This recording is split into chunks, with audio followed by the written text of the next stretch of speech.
ભુજના lotus colony વિસ્તારમાં મકાનો તોડવાની કામગીરી દરમિયાન પીડિતોની વહારે આવેલા મહિલા નેતા અંકિતાબેન ગોર પર ફરજ પરના મહિલા પીએસઆઈ બીડી શ્રીમાળી દ્વારા જાહેરમાં થપ્પડ મારવાનું, ગાળાગાળી કરવાનું અને સત્તાનો દુરુપયોગ કરવાનો ગંભીર આક્ષેપ છે. ભીમ આર્મી, કચ્છ જિલ્લા બહુજન આર્મી અને સામાજિક આગેવાનો ઇકબાલ જત, હરિભાઈ પરમાર, અનીશભાઈ જુણેજા, લખનભાઈ દુઆ, હંસાબેન ચાવડા દ્વારા ભુજ એસપીને આવેદનપત્ર પાઠવવામાં આવ્યું હતું, જેમાં જવાબદાર મહિલા પોલીસ અધિકારી સામે કડક કાયદેસરની અને વિભાગીય કાર્યવાહી થાય અને ઘટનાના પુરાવા રૂપી વિડીયોને તપાસમાં સામેલ કરી નિષ્પક્ષ તપાસ થાય. ભવિષ્યમાં કોઈ કાર્યકર કે નાગરિક સાથે આવું અમાનવીય વર્તન ન થાય તેની ખાતરી કરવામાં આવે અને જો પ્રશાસન દ્વારા સમયસર ન્યાયી પગલાં લેવામાં નહીં આવે તો આગામી સમયમાં લોકશાહી ઢબે ઉગ્ર જન આંદોલન કરવામાં આવશે તેવી રજૂઆત કરવામાં આવી હતી. કાલે જે બનાવ બન્યો, હાલ શું બનાવ બન્યો? ગતરોજ ભુજની લોટસ કોલોની પાસે દબાણ હટાવવાની કામગીરી થઈ રહી હતી અને જેમાં અમે પૂરેપૂરો સાથ સમર્થન પણ કરેલું હતું. કોઈ તકલીફ ન હતી. અમે એક માંગણી કરી હતી કે જ્યાંથી આ રોડ ચાલુ થાય છે ત્યાંથી જ આ દબાણ હટાવવાની પ્રક્રિયા ચાલુ રહે. અમે માંગણી કરવા માટે 4 કલાક માટે ઊભા હતા. મને કોલ આવ્યો ત્યાં સ્થાનિકેથી અને હું ત્યાં ગઈ અને સામાજિક અગ્રણી છું, રાજકીય વ્યક્તિ છું, તો મારી પહેલી ફરજ બને છે પ્રતિનિધિત્વ કરવાની અને હું પ્રતિનિધિત્વ કરવા ગઈ હતી.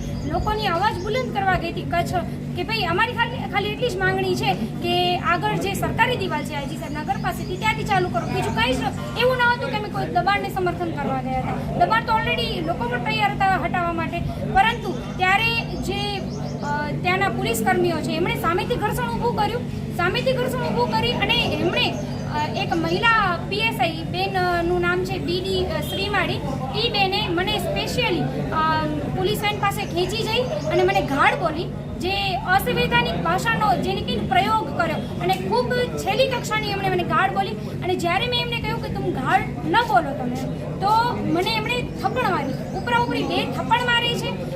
અને કોઈ પણ વ્યક્તિ છે, આજે હું પ્રજાનો અવાજ બનવા ગઈ હતી તો હું થપ્પડ ખાઈને કઈ રીતે બેસી રહું? હું શું કચ્છની કોઈ પણ દીકરી, કચ્છની કોઈ પણ મહિલા?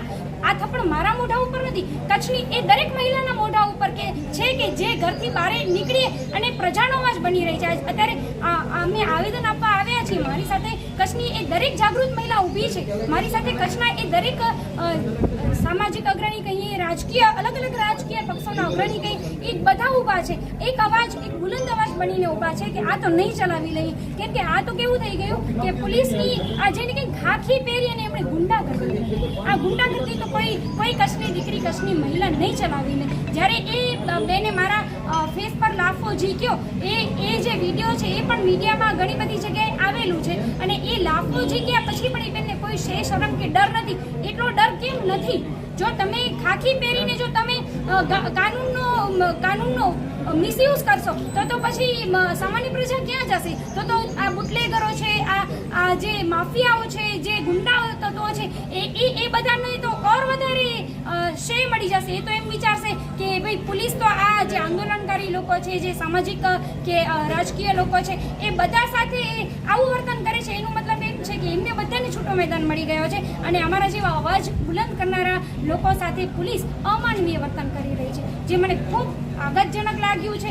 મારી માનહાનિ થઈ છે. આજે મહિલા તરીકે મારી માનહાનિ થઈ છે કે જો કોઈના ફેસ ઉપર લાફો ઝીકવામાં આવે, કોઈ વ્યક્તિના પણ ફેસ ઉપર લાફો ઝીકવામાં આવે તો માનવીય દૃષ્ટિકોણથી એ યોગ્ય નથી. જ્યારે કે હું એ વિસ્તારની રહેવાસી પણ ન હતી, હું તો અન્ય વિસ્તારથી આવતી હતી. મારું કામ છે એટલું જ કે કચ્છની કોઈ પણ સમસ્યા હોય તો મને લોકો કોલ કરે તો હું એમની મદદે જતી હોઉં છું. તો મારો શું મદદ કરવાનો માર્ગ છે? હું લોકોનો અવાજ બુલંદ કરવા ગઈ તો શા માટે ખાખી વર્દીની અંદર રહેલા ગુંડાઓના પેટમાં તેલ રેડાયું? મને આ સવાલ છે. અને એ સાથે સાથે આજે મારી સાથે બધા બહેનો, અલગ અલગ રાજકીય પક્ષ, અલગ અલગ સમાજ, ધર્મના લોકો બધા અહીંયા આવેલા છે.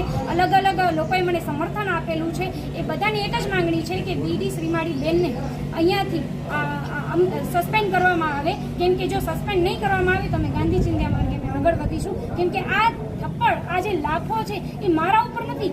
એ લાફો લોકશાહીને બુલંદ કરનારા એ દરેક મહિલાના મોઢા ઉપર જીતવામાં આવ્યું છે કે જે લોકશાહી સાથે ચાલી રહી છે, જે સંવિધાન સાથે ચાલી રહી છે, એને નહીં ચલાવી રહી. જો આવનારા સમયમાં સસ્પેન્ડ નહીં કરવામાં આવે તો અમે